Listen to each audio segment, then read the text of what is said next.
afternoon, everyone, and welcome.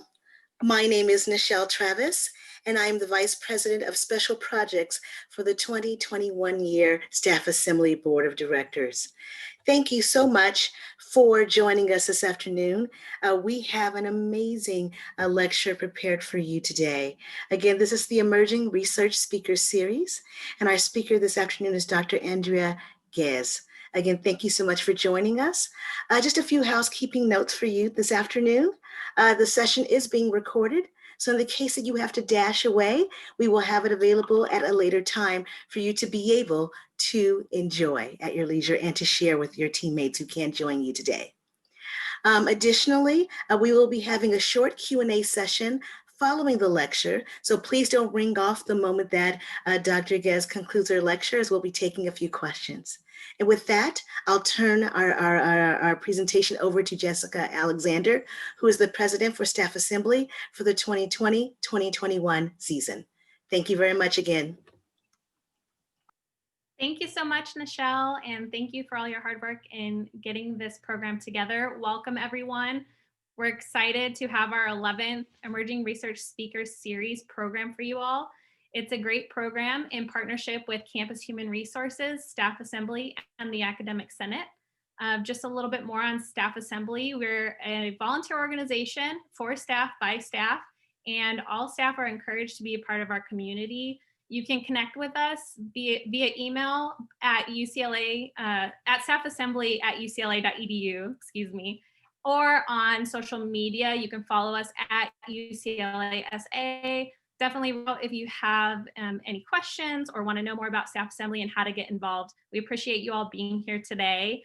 I am really excited to introduce Professor Shane White. He's the current chair of the Academic Senate, to let us know a little bit more about the Academic Senate and also introduce Dr. Ghez for this awesome Emerging Research Speaker Series. Thanks. Thank you, Jessica and Nichelle, and all of the Assembly for inviting me today. For me, the topic of today's lecture is almost impossible to comprehend, but I was given two other impossibilities: to explain the Academic Senate and to do an introduction to Andrea Ghez that does her justice in 5 minutes. So there's two other impossibilities, but I'm going to do my best. The Academic Senate first. The University of California, as you know, has 3 branches of government.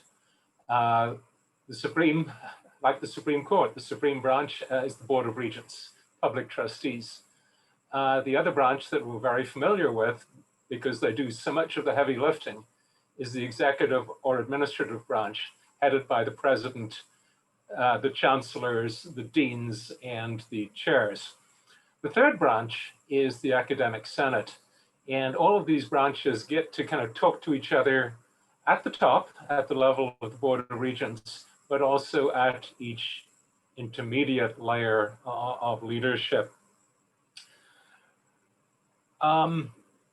Really, the Academic Senate is not a representative body. It is not an association. It is the mechanism by which the faculty participate in the governance of the university.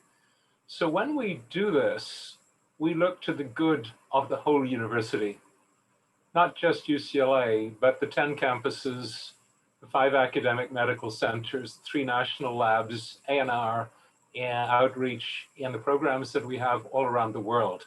So it is a mechanism by which the faculty who participate in the 3 main missions of the university, teaching, research, and service, participate in the governance of the university. And I have the privilege this year of being the UCLA Academic Senate Chair. We have short-term limits, 1 year. So we have a lot of turnover, and that's very democratic and very healthy. Yeah, so that's my privilege this year. Now, to the most important thing, to try and introduce Andrea Ghez. She is Leichtman and Levine Chair and Professor of Physics and Astronomy at UCLA. Undergrad was at MIT. but her grad training, her PhD, comes from the other great Southern California research university, Caltech. I bet you were all expecting me to say something else. But actually, I am both a UCLA grad and an SC grad, so I say that with a smile on my face. Professor Ghez has received many international, national, and university honors. When I first met her, it was through her Senate committee service. And that's something else that us professors do. And she has done that at the system-wide level and at our campus level also. At our campus level, her interests have been in early care, education, lab school, and so on. So that's where I first met her quite a long time ago. She has trained a great many scholars, scientists, postdoctoral researchers, grad students, but also, I think really importantly, undergrad students and high school students. She's published several times more than most professors get to publish in a lifetime. Not only have I had the pleasure of seeing her lecture in person and today remotely, but I've also, of course, seen her on TV and KCET and so on over the years. I think she sees herself as a professor and as a scholar. And one of the great things about the University of California is it's so large that we can leverage our size to do real big science. And the investment in big science is incredibly important. Professor Ghez has been able to use the Keck telescopes, of which University of California is the lead partner, and she's been an advocate for the very difficult task of building the new 30-meter telescope. I'm still not sure where it's going to be built. Maybe she can tell us that in the Q&A. So one of the great things about the University of California is that it is so big. We have so much talent. We have so many resources. And it's incredibly important to invest across the whole system. And UCLA is one of the giants in our equal system of 10 campuses. Enough from me. I'm distracting you from the important bit. Andrea, it's a privilege and a pleasure. Thank you for giving me this opportunity.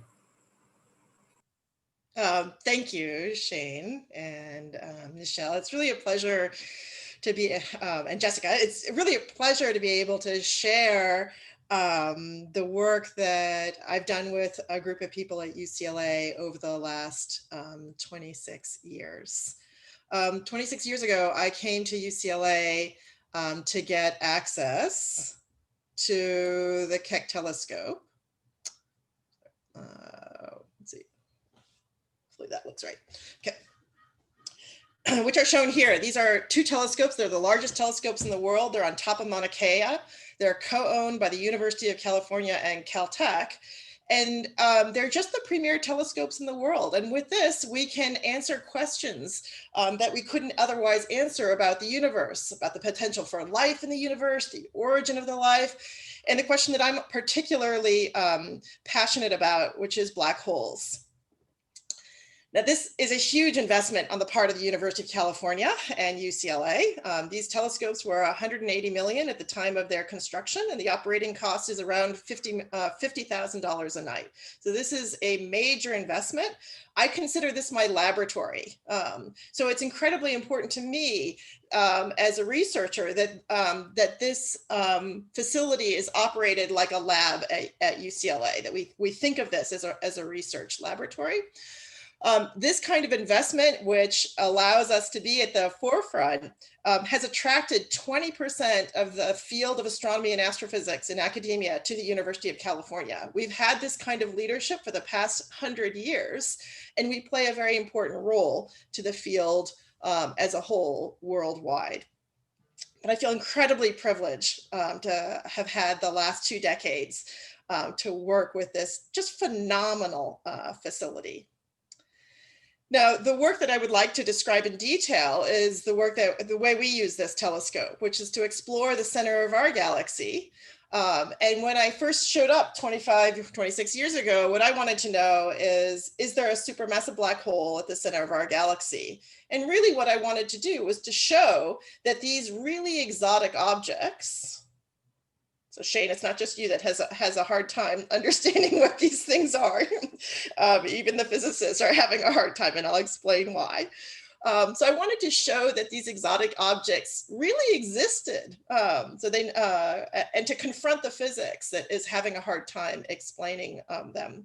So we have succeeded in demonstrating the existence of a supermassive black hole right in our backyard. And this has given us a wonderful laboratory in the universe to understand both the physics of black holes, how these things work, and the astrophysical role that they play in the formation and evolution of galaxies. Today, we believe that these are the key building blocks to how galaxies like our own form and regulate their future growth.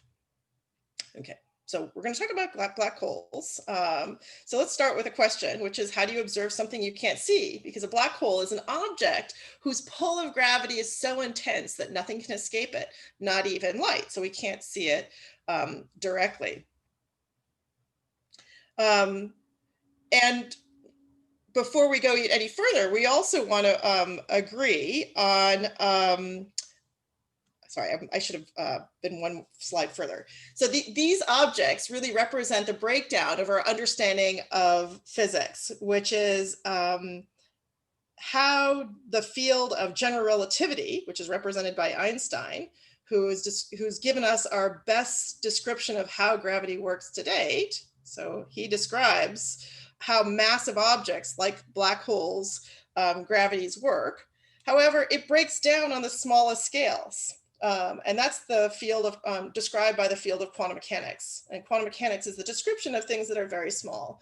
So there is a breakdown of our understanding of how things with a lot of gravity at very small scales work together. So in some sense, the existence of black holes is a giant red arrow that says our description of the physical world doesn't quite work right here. Now, despite the fact that these are objects who have no finite size. So these are objects that have mass, but no finite size. There is a size that we can associate with it, and that's known as the Schwarzschild radius, after the guy Schwarzschild who recognized that this abstract notion exists. But really, there are two things that we want to understand about what this radius means.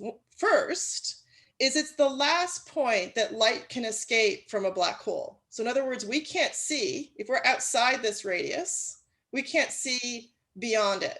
It's the, this radius was also popularized by Star Trek. It's known as the event horizon.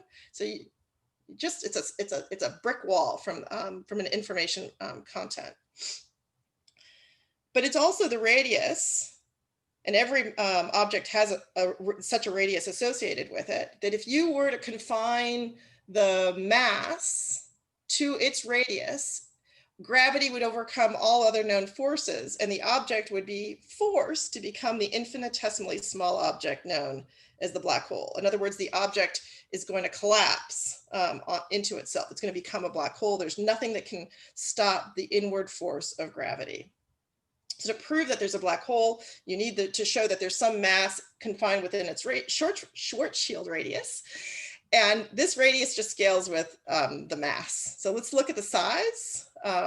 If you could take the Earth and compress it down to the scale of a sugar cube, that's its Schwarzschild radius, it would be forced to become the infinitesimally small object known as a black hole.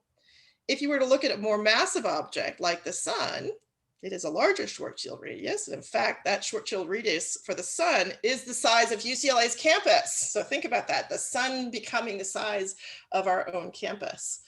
It would become a black hole. Okay, so where do black holes appear in our universe? Black holes were, there's actually two types of black holes that astronomers and astrophysicists talk about. little ones and big ones. So the little ones, what I call the ordinary mass black holes, are the ones where theory first predicted the existence of these objects. So people thinking about really massive stars, so stars that are much more massive than our sun, and thinking about how these stars are going to evolve over their lifetime of this star. At the end of these stars' life, the inner parts of the star, gravity wins and forces the inside of the star to become a black hole. What's remarkable and what's seen here in this image is that while gravity wins on the inside, on the outside of the star, there is gravity loses and you get an ejection of material. These are known as supernova. They're produced within a second. So there's a second of collapse in the middle and a ejection of this huge amount of material. So there's some observational evidence with these explosions to suggest or to make people think originally that people were on track with thinking about what we call stellar mass or ordinary mass black holes. And more recently, within the last few years, detection of gravitational waves has provided us with the best evidence that these stellar mass or little black holes exist in the universe. So they were predicted by theory and now confirmed with experiment. Now, the story of the supermassive black holes, so rather than being 10 times the mass of the sun, which is what these little guys are, the big ones are 1 million to 1 billion times the mass of the sun. So these are that's why we call them supermassive black holes.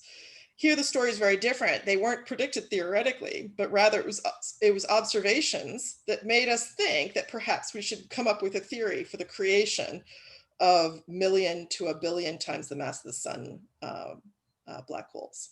So this picture is a very different scale. This is a picture taken with Hubble Space Telescope.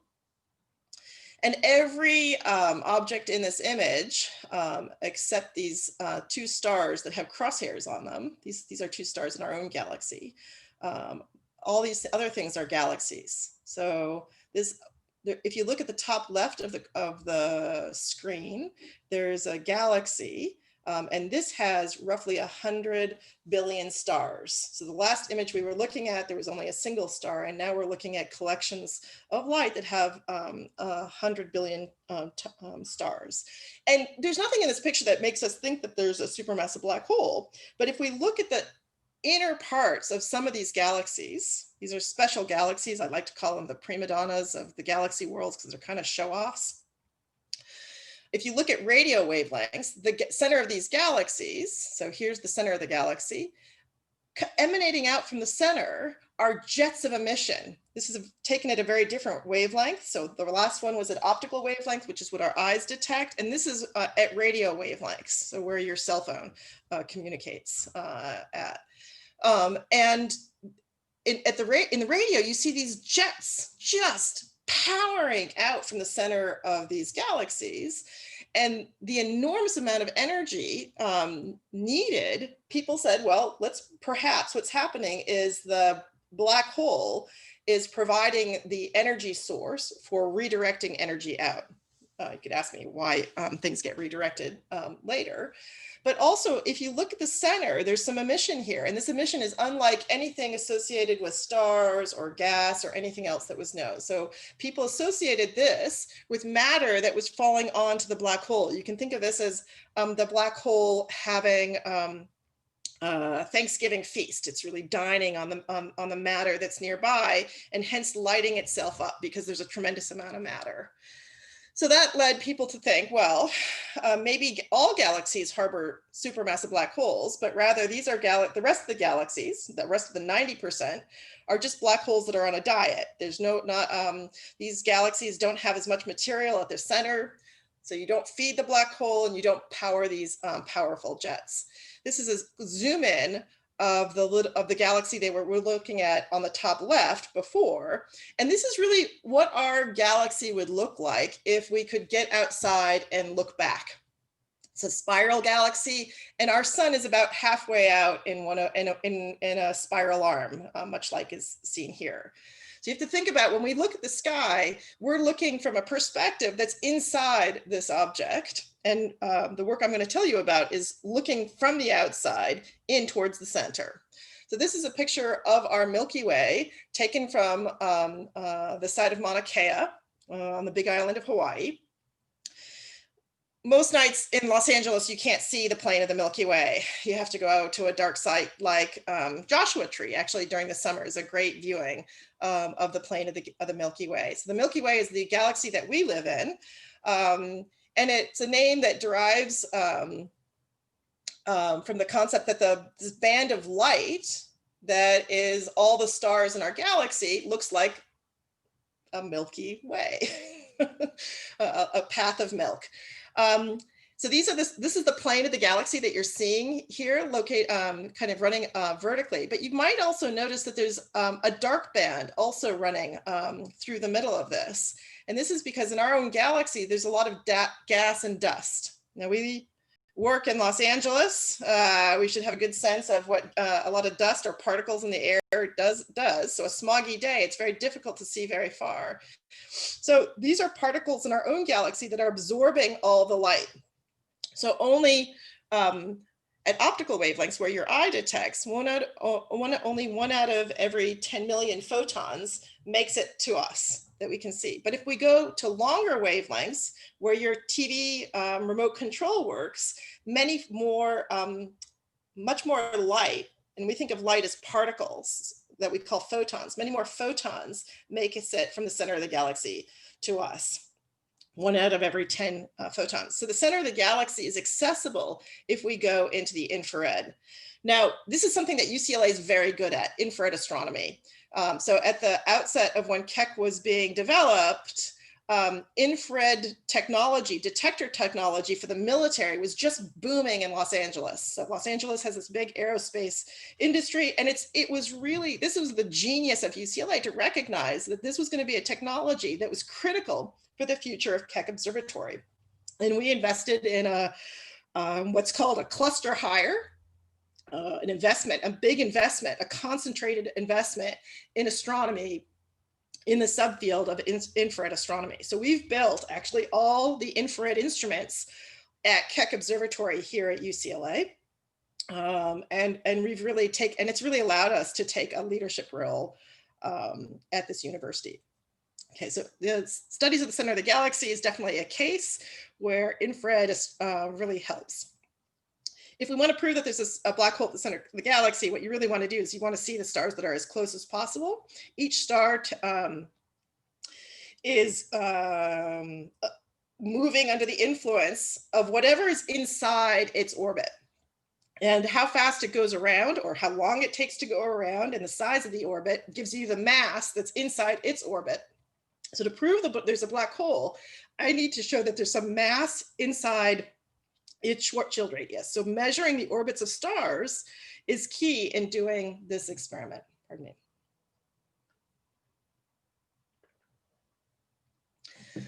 So this goal of showing that there's a lot of mass inside the orbits tells you why I was effectively inward bound, because I want to show that there's a lot of mass inside a small volume. And to go to this, to be able to see the stars at the center of the galaxy, I need to be able to see a lot of detail. Things get very crowded as you go inward. So you need the ability to resolve things from one another. So these two telescopes that are pictured here, these are the Keck telescopes. These are the largest telescopes in the world, as I said before. And having a large telescope gives you two advantages. So it's campaign season, we could say there's two campaign promises.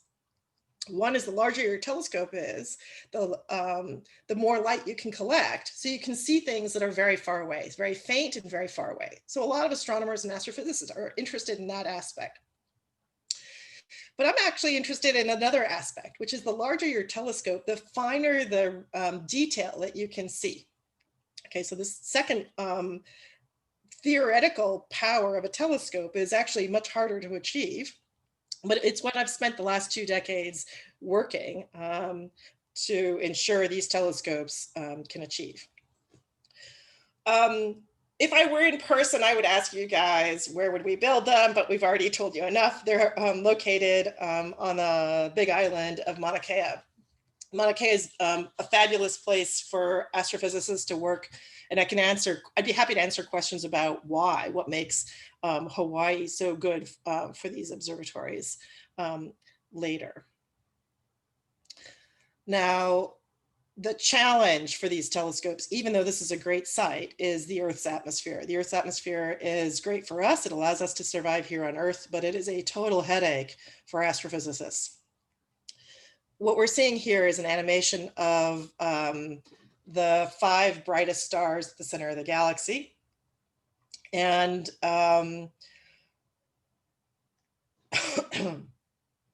if there was no atmosphere, each star would be the size of the smallest structures we're seeing dance around here. But because of the atmosphere, which the photon hits, after spending 26,000 years traveling from the center of the galaxy to us, think about that, 26,000 years. In the last 30 micro arc seconds, it gets completely messed up. So my goal is to clean up this picture so that each star looks like the smallest structure and isn't dancing around the center of the field of view. Now, there are a lot of techniques for correcting for the Earth's atmosphere. One of them that you may have heard about is launching a telescope above it. This is the solution of Hubble Space Telescope. The next version of this is the James Webb Space Telescope. Now, Hubble is a relatively small telescope. We characterize the size or the power of a telescope by the diameter of the mirror collecting the light. This is a 2.4 meter telescope. And in contrast, Keck Observatory is a 10 meter mirror. And the power for the kind of work that I'm doing goes as the diameter to the 4th power. So for me, this is 4 times 4 times 4 times 4. And that is more than a factor of 100 in terms of the comparison of what Hubble can do in studies of the center of the galaxy compared to what Keck could do if we could figure out how to correct for the atmosphere. So the last 2 decades, we've been able to improve our resolution, our ability to see fine detail tremendously. And the most recent technology is actually built upon technology developed by the military, because of course the military also cares about looking up and down through the atmosphere. And as astronomers and astrophysicists were applying for technology grants in the early 90s, it was declassified because basically we were figuring out with far less money what was already known in the military. So this was a really interesting transition. And then it became a question of applying and adapting what was known for military applications for astronomical purposes. This is a technology that's actually had lots of interactions with other sectors, such as communication and even LASIK surgery, like your ability to understand eye defects or eye diseases. So there's lots of, from a technological point of view, there's lots of interaction with other fields other than just seeing through the atmosphere. So you're basically seeing through a distorting medium and correcting the problems. Okay, so a little animation that shows the power here. These 5 bright stars that we were seeing as bug splat patterns earlier are shown here. And with this the newest version of this technology, which is adaptive optics, which uses lasers to tell us what the atmosphere is doing, we can clean up the atmosphere and get these very clean images. This box is centered on where we think the black hole is, and we want to see how these stars move. So first, we discovered the existence of these stars. And I should first say that when I first put in my first proposal in 1994, it was turned down because the committee didn't believe that our technology would work, A. And if they did, we wouldn't see any stars, B. And if we did, we wouldn't see them move. So initially there was a lot of naysaying in terms of the potential success of this project. So today, while it looks so obvious and clean, the process of getting there absolutely wasn't. And that's so often the way basic research goes, is that when you're trying to do something different, you have to overcome a tremendous amount of skepticism to get there. If we look at what's happened in that central little box, actually, this is a factor of 4 times smaller. We can see how stars have moved over the past 25 years. So they're there and they're orbiting. And so you can probably find my favorite star in the galaxy. I mean, LA has a lot of stars, but this is my favorite one. It's got a name of SO2. We found thousands of stars. We need better names for all of them. They don't have very imaginative names. So we've been thinking a lot about that. But this star is particularly important because it makes a complete orbit. When you track these stars only with pictures, like taking, so that's one kind of instrumentation we have at Keck, which is you take a picture and you see what is happening on the plane of the sky, which is basically what this animation is doing. You're followed by a solid line. And when you can take something else called a spectrum, which allows you to actually learn how things are moving along the third dimension, your line of sight, you're followed by, sorry, images are a dotted line, spectra are a solid line. So this star, which goes around every 16 years and has a scale that we can measure, tells us how much mass is at the center of the galaxy. So before we did this experiment, we knew there was 4 million times the mass of the sun inside this big circle, but we couldn't conclude that there was a black hole there.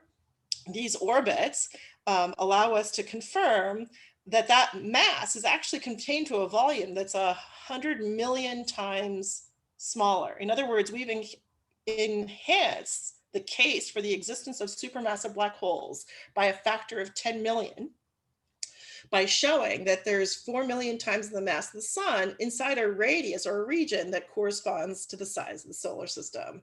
And that has given us the best evidence to date anywhere in our universe that supermassive black holes exist. And in fact, it's in our very own backyard, our own black hole. So this gives us a wonderful laboratory for understanding now the physics and the astrophysical role that these black holes play. Now, I debated about showing this, but I'll go ahead and show this. This work has been recognized with the Crawford Prize, which is a big prize. It's given out by the Royal Swedish Academy of Sciences, the same guys who give out the Nobel Prizes, in 4 fields that weren't traditionally recognized by astronomy, by this field. And I was the first woman in any field to receive this prize, so over 65 years. And the reason I wanted to bring this up here is because I'm incredibly grateful to UCLA for really supporting the ideas that were so out of the box. You don't get this level of recognition without an institution truly having your back and promoting what you're doing and supporting what you're doing over a very long time scale. So I'm tremendously grateful. And I think it's also given me a vantage point to be an ambassador for these facilities that I've been so fortunate to have had the opportunity to use. So I have to say a lot of the work today has been focused on, I've tried to use this position of advocacy to really help our ambitions going forward. Having said that, the research is not done, and the research, of course, is what really keeps us going. There's 2 parts of this story going forward, because it's no longer the question of, is there a supermassive black hole, but what can we learn about black holes today? Now, when we first reported these results about I would say halfway through is when people really accepted the idea of a black hole at the center of our galaxy. People used to ask, which came first? It was like a chicken or the egg question. Was it the black hole that seeded the galaxy? Or did the galaxy form and everything got so crowded and then created the black hole at the middle? And what we realized today is it's the wrong question. Whatever formed the black hole formed the galaxy. And there's something about the interaction between these two that keeps the growth of the black hole and the galaxy in sync. So what we're seeing here is the mass of the black hole versus the mass of a central part of the galaxy. And no matter what galaxies we find these supermassive black holes in, there's always this relationship, and the scales are so different that their formation mechanism has to be connected, causally intimately related. So in our galaxy, we have this unique opportunity to understand this feedback. There's no other galaxy in which we get this level of detail for understanding the connection between the galaxy, the host galaxy, and the central black hole. And one of the things, again, that has been so much fun about this project is as the technology has evolved, we've learned that almost every prediction that you can make about what you should find around the supermassive black hole has been inconsistent with our observations. So I like to say this is like job security or being a kid in a candy shop, because there's so much more to do. There's so much more to understand about these really fundamental questions about the origin of our galaxy, the origin of galaxies, and the origin of the universe. So let me just quickly run through some of the contradictions that have been seen. So theory today, our best theories say that the center of the galaxy near the supermassive black hole, which is the most massive thing in our galaxy, should attract stars. You can think of the black hole like the belle of the ball, the most attractive or most entertaining person at a party, and it attracts the stars around it. So you expect there should be an intense concentration of old stars that have had a lot of time to interact. So you should see lots of old stars. And in astronomy and astrophysics, old means 1 billion years old. In contrast, the young stars form from these big balls of gas and dust, which are pretty fragile, and they collapse under their own gravity. So they're kind of fragile. But if you put one of these fragile objects near a black hole, black holes stretch these clouds apart. So in fact, there's a pulling rather than a collapsing process. So these are my two children that I would not want near a black hole. This is, of course, years and years ago, at a time when I was talking to Shane about daycare. One's now in college. But a black hole will pull anything that gets near it apart. So the force of gravity is so much stronger on the side that's close to the black hole compared to the side that's not, that it's going to be pulled apart. And we call this spaghettification because it really visually explains what's happened. So that's going to that's thought to suppress star formation. So you expect no young stars. And yet when you look at our data, which is depicted here, hopefully this is going to run, the stars are color-coded based on what kinds of stars they are. So we started off by talking about the old stars, which are orange in this animation. So there should be lots of old stars, and yet we see very few. So there's a dearth of old star. So that's paradox number one. Prediction number two was that there should be no young stars, and the young stars are color-coded this sort of light green, aqua color. And in fact, that's the most common kind of star that we see at the center of the galaxy. So these things that shouldn't be able to form are actually dominating your star count. So how did they form? And as this animation backs out, what you see and what we've learned is that their orbits provide a really important clue. And this is something that we've only been able to learn in later years, because as you move away from the black hole, how long it takes to go around the galaxy is longer. So the things that we were looking at before to discover the center of the galaxy are located really, really tightly in here. Now we're looking at much larger radii, but hopefully you notice that there was this plane. And in fact, this plane or geometry looks very much like our solar system, where you have the sun and the planets going around.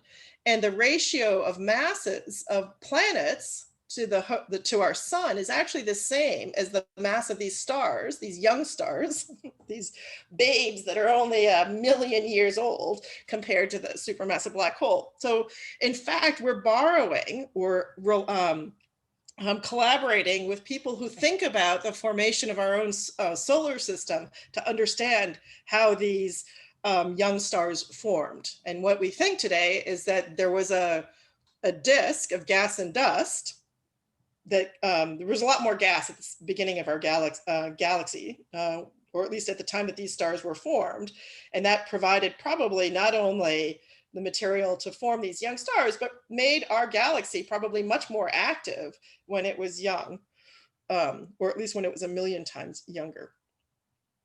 Okay, the pink stars are the ones that are interesting to me because we didn't even make predictions.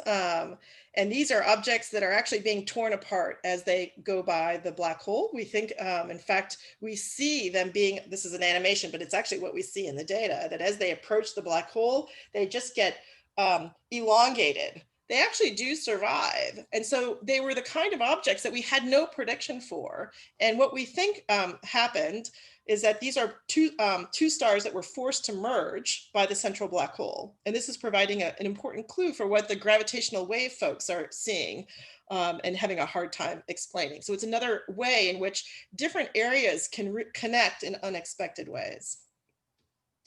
Now, in light of time, I'm just going to end with saying that one of the things that I'm most excited about from the physics side is the ability to test how gravity works near a black hole with these orbits. And there are 2 tests, and we've been preparing for these for a long time. This is a schematic of what my favorite star SO2 looks like. Remember, that's the one that goes around every 16 years. So you have to watch it go or measure it go once around to know the shape of the orbit. And once you have the shape down, the next passage tells you how gravity works. So 2018 was the second closest approach.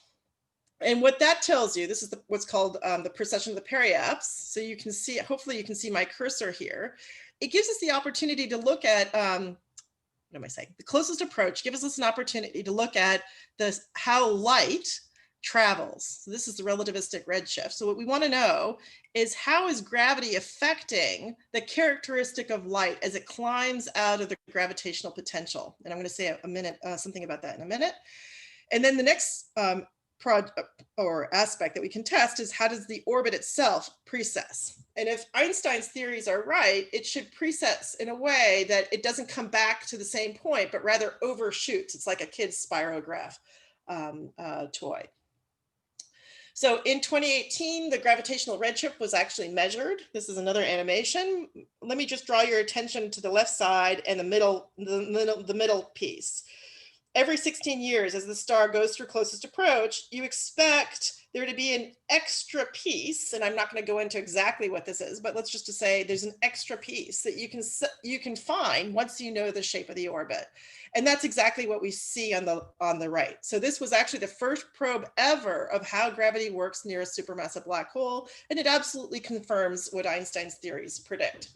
Where life is getting more interesting is actually the second test, which is this question of the precession. So now let's look at this is an exaggerated form in the orange, and you see this opening, you see this spirograph pattern where the star doesn't come back, but rather what we call precesses in a direction of the orbit. And that's because the mixing of space and time, which is depicted by this sort of funnel that happens near a black hole, causes the star not to follow what Newton's laws predict. Now, we're seeing, what's exciting to me is this year, for the first time, there's an emerging signal of which direction is the orbit going. And in fact, the orbit is going in the exact opposite direction at twice the speed. And that's, to me, when research gets interesting, because you got to convince yourself. This is not ready for publication. I just thought I'd show this because the topic is emerging research. This is emerging research. And at this point, you have to really scratch your head and convince yourself that what you're seeing is correct. It definitely contradicts Einstein. But in fact, if there was extra matter concentrated around the black hole in the form of dark matter, the orbit would go in the exact opposite direction. So on the bottom axis is the mass of the black hole, and the top axis is how much dark matter, extended dark matter, inside SO2's orbit there would have to be. Now, this is just, I would say this is early exciting days. I would not publish this. because we're not convinced. But as time progresses, it will become clearer and clearer. The signal will emerge, and it's forcing us to look very carefully at how we process our data and put this 26-year data set together to track the orbits of stars. So I'm particularly excited about this, but I thought it would be fun to share, but it's early days.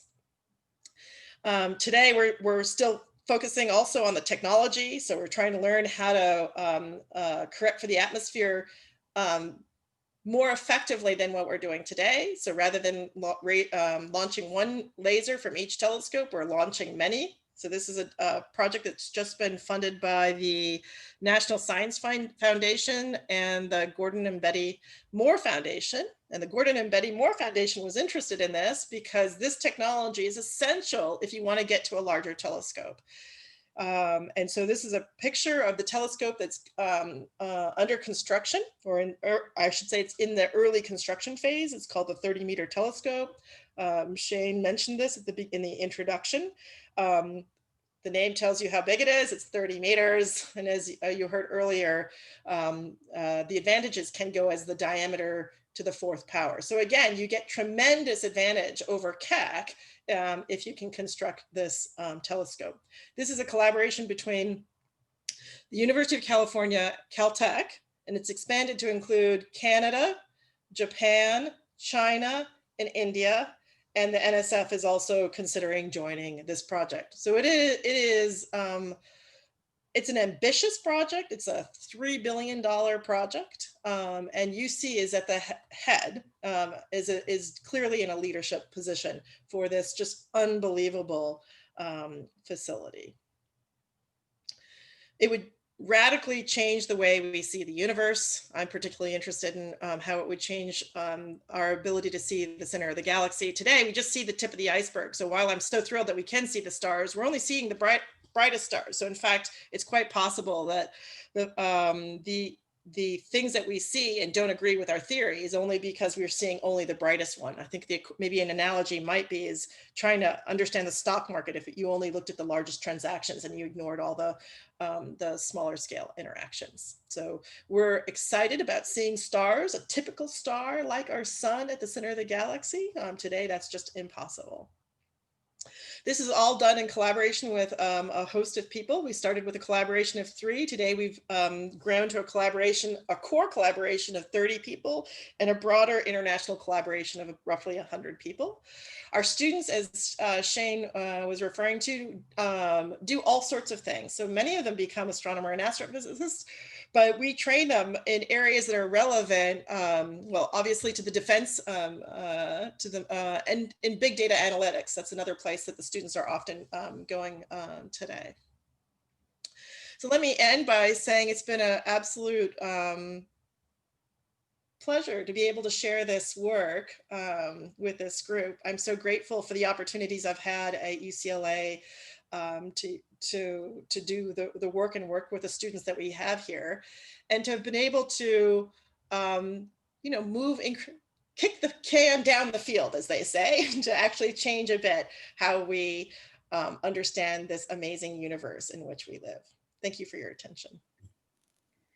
Dr. Ghez, thank you so much for your time this afternoon. I mean, how enlightening I learned so much this afternoon. I mean, you just look in the sky, you figure you just see basic, but didn't understand how deeper it all goes. So again, thank you so much for enlightening us. There are a few questions that have been posed this afternoon in the Q&A. For those of you who may have a few questions, we do have some time to take a few of your questions. So I will start with our first, if you're okay with that. Wonderful, thank you. The first question comes from Amber, and it states, Professor, what would you name SO-2 if you could give it a better name? Oh, I would love to name it a name of our, whoever would give us an endowed research center.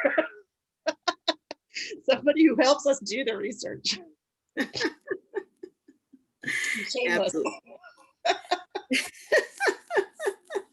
Let's see. It would be interesting to have a little contest to see, on campus to see who could give it the best name. I probably imagine it'd be something involving a Bruin. I like that.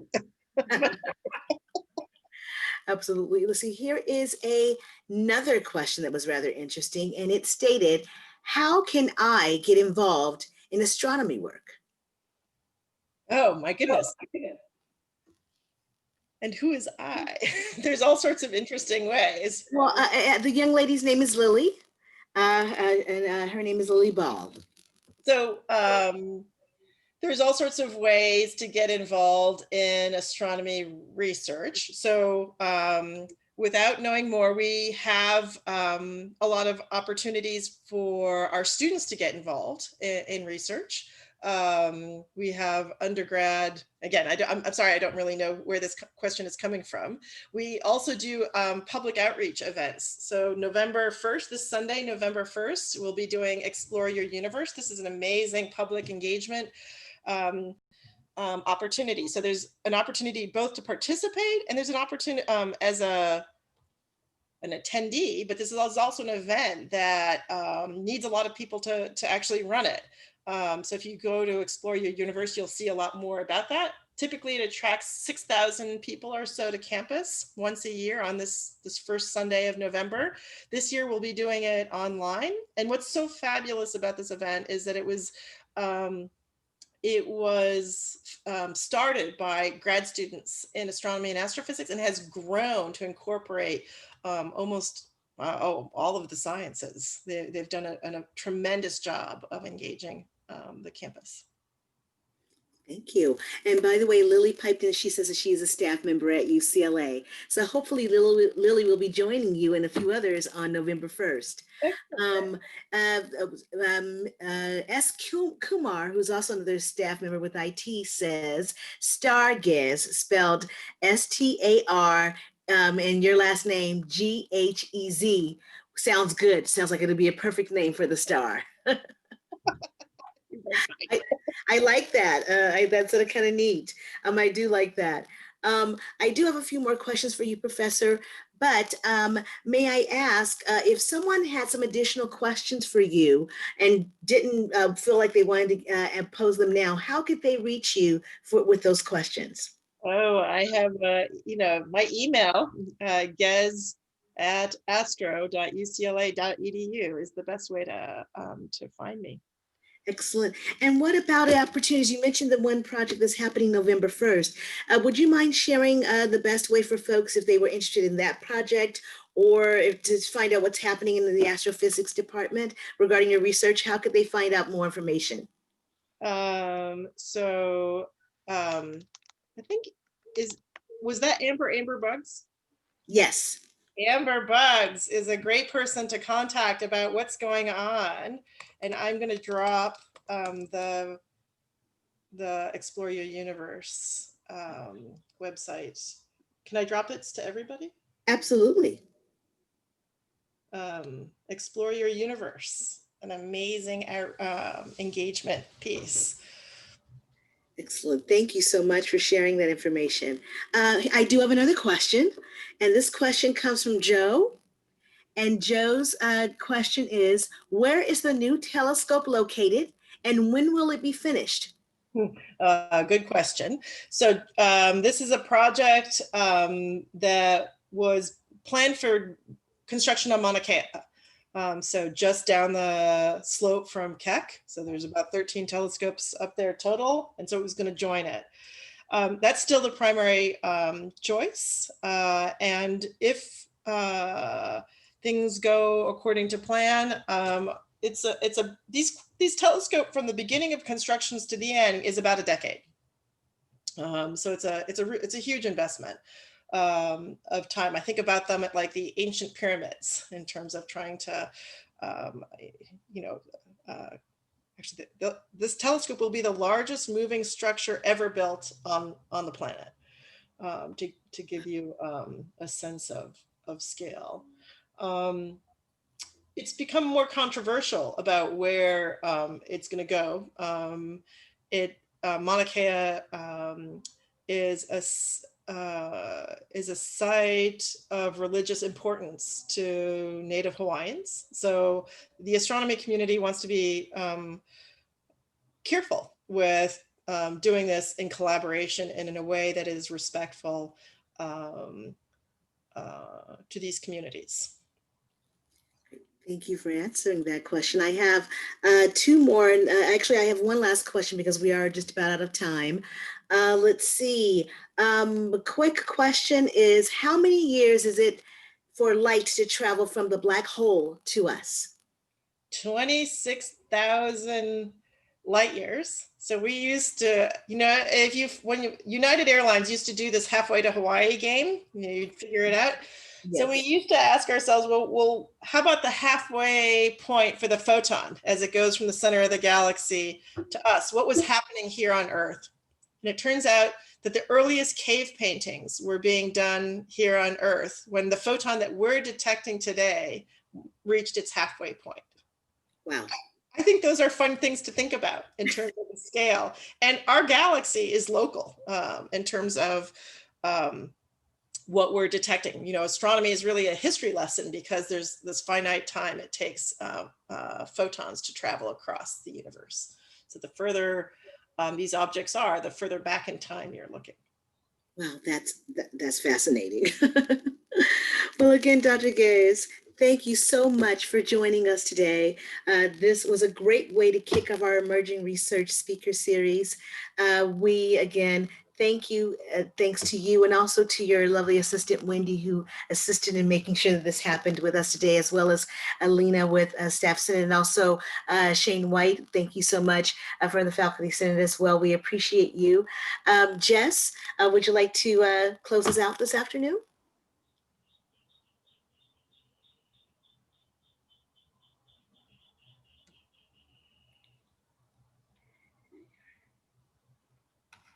Uh-oh, we're unable to hear Ghez, but it's okay. On the behalf of Ghez and the Staff Assembly, we thank you so much for joining us this afternoon. Please note that our lecture is being recorded and we will share with all of our registrants so you may be able to share it with your team in your department. Again, thank you so much and have an amazing afternoon. Be well.